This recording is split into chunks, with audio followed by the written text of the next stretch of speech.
Mumbai, a cidade dos sonhos e dos pesadelos, pulsa com uma energia que é ao mesmo tempo vibrante e sufocante. É uma cidade de contrastes extremos, onde arranha-céus de vidro e aço perfuram o céu, ao lado de favelas densas e poeirentas, onde a riqueza exorbitante e a pobreza desoladora coexistem em uma simbiose tensa e constante. O ar espesso com umidade e poluição carrega uma sinfonia de sons. O barulho dos claxones, o zumbido distante do tráfego, as músicas dos templos e mesquitas, e por baixo de tudo, o sussurro constante de milhões de histórias lutando para serem ouvidas. É em uma das áreas mais esquecidas e negligenciadas desta metrópole gigantesca, um bairro industrial em decadência, chamado Kurla West, que nossa história se desenrola. Lá, espremida entre fábricas abandonadas e armazéns enferrujados, fica a Casa de Esperança, um orfanato que é um farol de luz em meio à escuridão. O prédio é uma velha estrutura colonial de 2 andares, sua tinta descascada e suas paredes manchadas pelo tempo e pela umidade, mas seu interior é um mundo de cor e vida. O pátio de concreto, adornado com pneus velhos pintados de cores vivas e alguns vasos de flores desbotadas, é o único playground para as 40 crianças que chamam aquele lugar de lar. A alma da Casa de Esperança é o pastor Samuel, um homem na casa dos 50, com cabelos grisalhos e olhos gentis, que parecem ter absorvido parte da dor do mundo, mas ainda brilham com uma compaixão inabalável. Samuel não era um pastor de púlpito. Ele era um pastor de joelhos, um homem que havia deixado uma carreira lucrativa como advogado corporativo para atender a um chamado que ele descrevia como um sussurro que se tornou um grito. Ele via em cada criança não um caso de caridade, mas um tesouro infinitamente valioso, um reflexo da imagem de Deus. As crianças eram um mosaico de tragédias superadas. Havia Anjali, uma menina de 6 anos, frágil e silenciosa, que havia sido encontrada em uma caixa de papelão quando era apenas um bebê. Havia Rohan, um garoto de 12 anos, cujo rosto dourado escondia uma lealdade feroz ao pastor Samuel e às crianças mais novas, atuando como um protetor autoproclamado. E havia muitos outros, cada um com sua própria história de perda, mas que, dentro daqueles muros, encontravam segurança, educação e, o mais importante, amor. A paz da Casa de Esperança, no entanto, era uma paz precária e constantemente ameaçada. A terra em que o orfanato se situava era valiosa, um pedaço de terra real cobiçado por um homem cujo coração era tão duro e implacável como o concreto que ele construía. Seu nome era Rajan Mehta, um magnata imobiliário conhecido por sua falta de escrúpulos e por sua capacidade de dobrar as regras e as pessoas para conseguir o que queria. Mehta tinha planos para construir um complexo de luxo naquela área, e a velha e inútil instituição de caridade era uma mancha em seu blueprint. As tentativas de Mehta começaram de forma sutil, ofertas de compra cada vez mais altas, que o pastor Samuel recusava educadamente, mas com firmeza. Esta casa não está à venda, Sr. Mehta, Samuel sempre dizia. Ela pertence a estas crianças e a Deus. A recusa enfureceu Mehta. As táticas se tornaram mais agressivas. A prefeitura, de repente, encontrou inúmeras violações no código de construção. A energia começou a falhar com frequência. Homens suspeitos começaram a ser vistos nas esquinas, observando o orfanato com olhos duros e avaliadores. O medo, como um predador silencioso, começou a se infiltrar nos corredores da Casa de Esperança. As crianças que antes brincavam livremente no pátio, agora se aglomeravam perto dos adultos. Samuel respondeu da única maneira que sabia, com oração e ação prática. Ele organizou turnos de vigília à noite, fortaleceu as portas e janelas e levou suas preocupações à polícia local. Mas a polícia em Mumbai, especialmente em áreas como Kurla West, muitas vezes tinha seus próprios mestres, e um telefonema anônimo do escritório de Mehta garantia que suas reclamações seriam arquivadas e esquecidas. A paciência de Mehta se esgotou. Ele decidiu que era hora de uma solução mais direta e permanente. Ele não usaria uma multidão desorganizada de capangas. Isso era para amadores. Ele contratou profissionais. Um esquadrão de elite composto por ex-militares e policiais corruptos. conhecidos no submundo como os fantasma. Eram caros, eficientes e não deixavam rastros. Seu líder era um homem chamado Vikram, um homem cujo rosto era uma máscara de neutralidade e cujos olhos eram tão vazios e frios como o aço de uma arma. Naquela noite de terça-feira, a ameaça se materializou. Não houve aviso. O primeiro sinal foi o som de motores desligando em uníssono nas ruas laterais que cercavam o orfanato. 3 SUVs pretos e sem identificação deslizaram para as ruas como tubarões, bloqueando todas as rotas de fuga. As luzes se apagaram em todo o quarteirão. Não um blackout, mas um corte de energia preciso e deliberado. Dentro da casa de esperança, o pânico foi instantâneo. As crianças, que estavam se preparando para dormir, começaram a chorar. Samuel correu para a janela do segundo andar e olhou para baixo. Seu coração afundou. Ele viu as figuras escuras e disciplinadas dos homens de Vikram se movendo com uma precisão militar, formando um perímetro impenetrável ao redor do prédio. Eles não estavam gritando ou fazendo barulho. Estavam trabalhando. Um deles cortou a linha telefônica com um alicate. Outro instalou um dispositivo de interferência para bloquear os sinais de celular. Eles estavam completamente isolados, cercados, silenciados. Vikram olhou para o prédio velho e decrépito, seu rosto impassível. Para ele, era apenas outro trabalho. Limpar uma propriedade. Ele fez um sinal para seus homens. A fase 1 estava completa. O cerco estava estabelecido. Agora, a fase 2 começaria. A invasão. Dentro, Samuel reuniu as crianças e os poucos funcionários na sala principal no térreo. Ele trancou a porta pesada e empurrou uma mesa contra ela. Orem. Ele disse, sua voz surpreendentemente calma, embora seu coração batesse como um tambor de guerra. Orem sem parar. Deus está conosco. Ele não nos abandonará. Mas lá fora, os homens de Vikram já estavam se preparando para arrombar a porta. Eles não usariam um ariete. Eram mais sofisticados do que isso. Um deles abriu uma mala e começou a montar uma pequena carga de demolição. O cerco não era apenas para mantê-los dentro. Era para garantir que ninguém de fora ouvisse o que estava prestes a acontecer. A Casa de Esperança estava prestes a se tornar uma armadilha mortal, e o tempo estava se esgotando. Cercados e sem esperança, a fé do pastor Samuel e das crianças está prestes a ser testada em sua forma mais extrema. Para descobrir como o poder de Deus se manifesta quando todas as portas se fecham, inscreva-se em nosso canal e acompanhe a continuação desta batalha espiritual. Dentro da Casa de Esperança, a escuridão era quase total, quebrada apenas pela luz fraca e trêmula de algumas lanternas que os funcionários haviam conseguido encontrar. O ar, antes cheio dos risos e das vozes das crianças, agora estava pesado com o cheiro de medo. Um odor metálico e adocicado que parecia grudar na parte de trás da garganta. As 40 crianças estavam amontoadas no centro da sala principal, um mar de corpos pequenos e tremendo, agarrando-se uns aos outros e aos adultos. O som era um coro de soluços abafados e sussurros desesperados de oração. Pastor Samuel se movia entre eles, sua presença uma âncora na tempestade de pânico. Ele não usava palavras grandiosas. Apenas um toque reconfortante no ombro, um sussurro de "está tudo bem, Deus está conosco".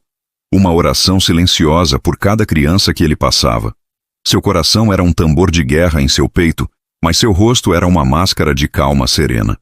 Ele sabia que se ele desmoronasse, toda a esperança daquele lugar desmoronaria com ele. Lá fora, a eficiência fria e mortal de os fantasma continuava. Um deles, um especialista em demolição, se ajoelhou ao lado da porta principal. Com uma precisão cirúrgica, ele colocou uma pequena carga moldada, não para explodir o prédio, mas para romper a fechadura e a estrutura da porta de forma limpa e rápida. Ele conectou os fios a um detonador e deu um sinal para Vikram. Vikram olhou para seu relógio. 30 segundos. Ele disse em seu rádio, sua voz desprovida de emoção. Dentro, Samuel sentiu a mudança na atmosfera. O silêncio lá fora se tornou mais intenso, mais carregado.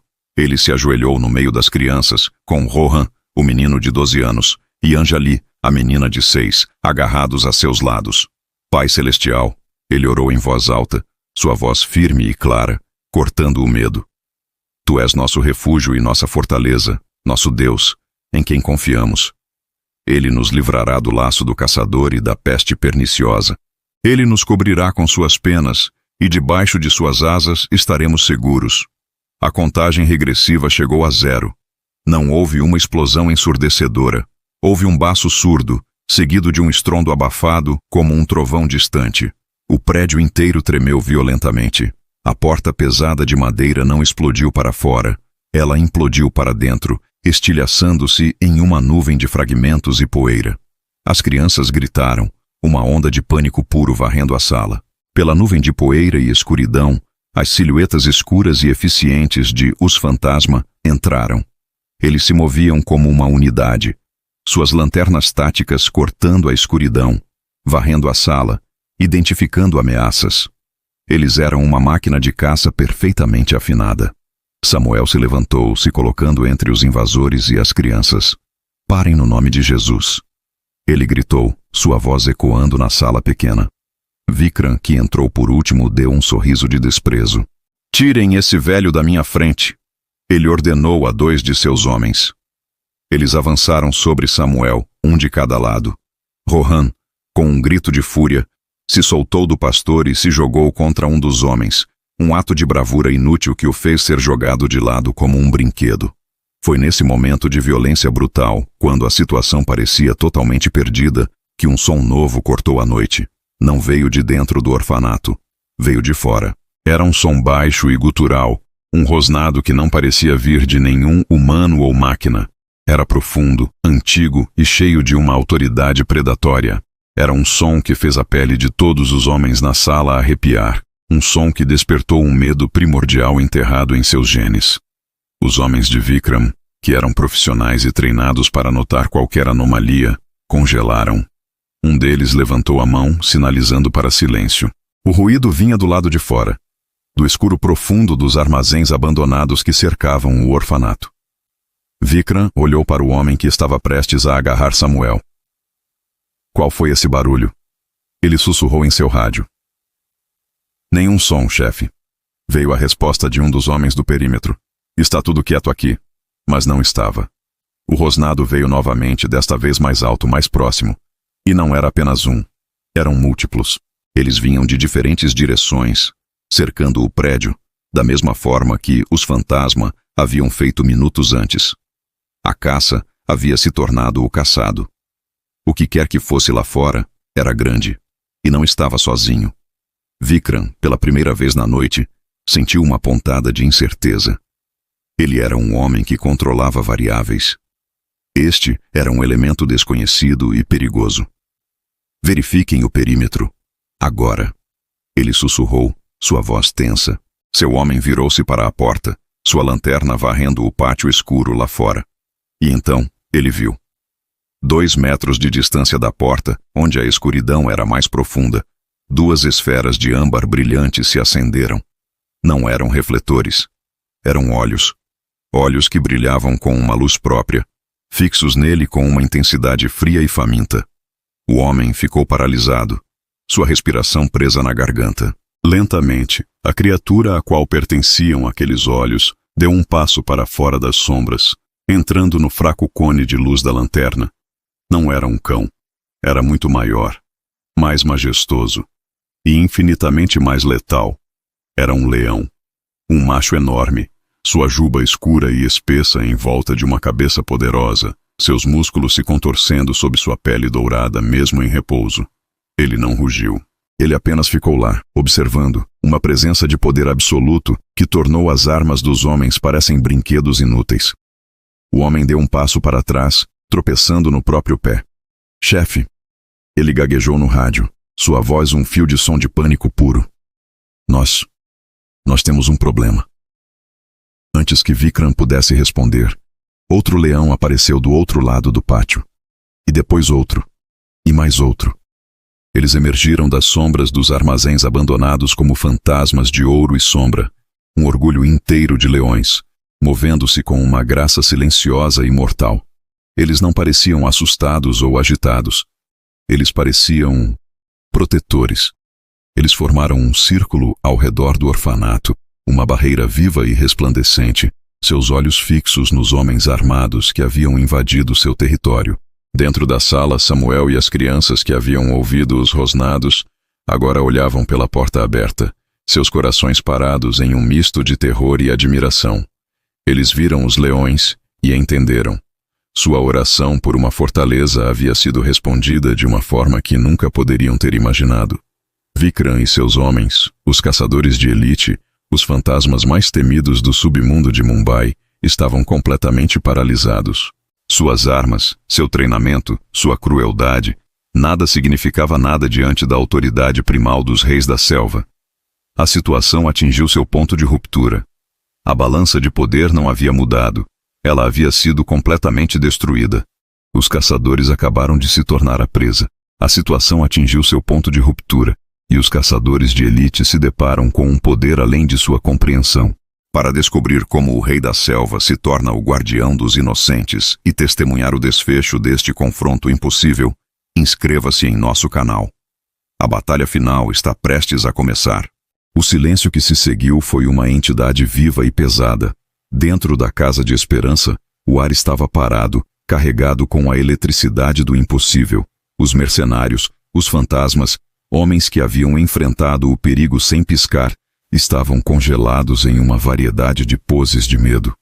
Suas armas, que momentos antes eram símbolos de poder, agora pareciam frágeis e ridículas em seus braços trêmulos. Eles eram predadores de topo da cadeia alimentar urbana, mas de repente se viraram presa. E seus instintos mais profundos gritavam uma única palavra: fuga. Vikram, o líder, sua mente analítica tentando desesperadamente encontrar uma variável que pudesse controlar, olhou para a cena através da porta aberta. Os leões não estavam sendo agressivos. Eles não estavam rosnando ou avançando. Eles estavam apenas lá. Sua presença era a declaração. Eles eram uma muralha viva, uma barreira de músculos e dentes que tornava sua missão não apenas difícil, mas absurda. Ele olhou para o rosto do pastor Samuel, que estava de pé, protegendo as crianças, e viu algo que o desconcertou ainda mais do que os leões. Não havia triunfo no rosto do pastor. Havia apenas uma calma serena, uma paz que dizia: eu sabia que meu pai viria. Foi nesse momento que Vikram entendeu. Ele não estava lutando contra um homem. Ele havia desafiado um poder que operava em um reino completamente diferente. Sua lógica fria e seu treinamento militar eram inúteis aqui. A missão era uma falha catastrófica. Recuar, ele sussurrou em seu rádio, a palavra áspera e estranha em sua própria boca. Recuar agora. Abandonem tudo. Mas como? Os leões bloqueavam a única saída. Eles estavam presos dentro do orfanato com as pessoas que vieram para destruir, enquanto a proteção divina estava do lado de fora. Foi então que o grande leão macho, o líder do orgulho, deu um passo à frente. Ele não olhou para os homens. Ele olhou diretamente para Vikram. Seus olhos âmbar não eram hostis. Eram antigos, cheios de uma sabedoria e uma autoridade que transcendiam o tempo. Ele não rugiu. Ele apenas soltou um bafo quente e então, com uma graça lenta e deliberada, ele se virou e caminhou para o lado, desaparecendo nas sombras. Um por um, os outros leões o seguiram. Eles se moveram em uníssono, abrindo um corredor perfeitamente limpo entre eles e a rua. Não era uma abertura acidental, era um convite, uma ordem silenciosa para partir. Não era um ato de misericórdia, era um ato de desdém. Eles não eram uma ameaça a ser combatida, mas uma inconveniência a ser descartada.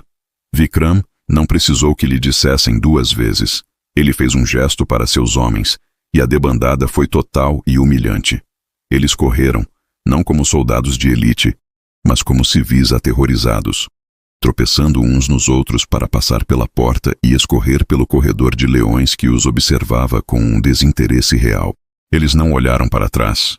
Eles abandonaram seus SUVs, suas armas, seu equipamento caro, tudo, em sua fuga desesperada da presença que haviam encontrado. Dentro do orfanato, a porta ficou aberta para a noite. O pátio estava vazio, exceto pelo brilho da lua. Os leões haviam desaparecido tão silenciosamente quanto haviam chegado, como se fossem apenas um sonho coletivo. Mas todos na sala sabiam que não era um sonho. O ar ainda zumbia com a energia de sua presença. Por um longo momento, ninguém se moveu. Então, Angeli, a menina de 6 anos, se soltou do pastor Samuel e caminhou até a porta aberta. Ela olhou para o pátio vazio e depois para o céu. Eles foram embora, pastor. Ela disse, sua voz um sussurro cheio de maravilha. Os leões de Deus foram embora. Essa foi a centelha. A onda de emoção que se seguiu foi avassaladora. O choro de medo se transformou em soluços de gratidão. As risadas nervosas se transformaram em gritos de alegria. Eles se abraçaram, um amontoado de almas libertas, um testemunho vivo de um milagre inegável. Samuel se ajoelhou no meio deles, e o som que subiu naquela noite não foi um lamento, mas um hino de vitória. Uma canção de louvor a um Deus que envia seus anjos, e às vezes seus leões, para acampar ao redor daqueles que o temem. A história do que aconteceu naquela noite em Kurla West se tornou uma lenda, não apenas no bairro, mas em toda a cidade de Mumbai. Os mercenários quebrados e humilhados espalharam a história em bares e becos, um conto de advertência sobre o que acontece quando se mexe com os protegidos de um poder invisível. Rajan Mehta, o magnata imobiliário, ouviu a história. Ele riu no início, até que seus próprios homens confirmaram o abandono do equipamento e o pânico inegável de sua equipe de elite. O medo, um frio que nenhum de seus milhões poderia aquecer, se apoderou dele. Seu projeto foi cancelado. A Casa de Esperança não foi apenas poupada. Ela se tornou o lugar mais seguro da cidade, protegida por uma reputação sobrenatural que ninguém ousava desafiar. Esta história não é apenas um conto fantástico sobre leões em uma metrópole. É um testemunho vivo de que o Deus que criou o universo ainda se importa com um orfanato esquecido em Mumbai. É uma prova de que a proteção de Deus não é sempre sutil e silenciosa. Às vezes, é alta, primal e inegável, usando as criaturas mais magníficas de sua criação para cumprir seus propósitos. Ele é o Deus de Daniel na cova dos leões, e também o Deus que envia os leões para proteger seus filhos. Nosso canal existe para compartilhar esses testemunhos, para ser uma voz que clama que o poder de Deus ainda se move de maneiras extraordinárias em nosso mundo comum. Por isso, nós não apenas pedimos que você se inscreva. Nós o convidamos a se juntar a nós em uma missão de inspirar fé e declarar glória. Inscreva-se para se tornar um guardião destas histórias, um portador da notícia de que Deus ainda intervém.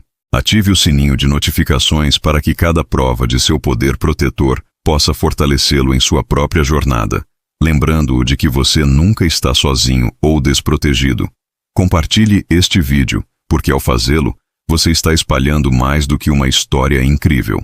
Você está declarando ao mundo que o mesmo Deus que enviou leões para proteger órfãos é o mesmo Deus que vigia sobre você, sua família e seus sonhos.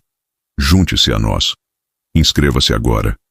E nunca mais duvide que, quando você clama a Ele, até mesmo os reis da selva podem se tornar seus guardiões.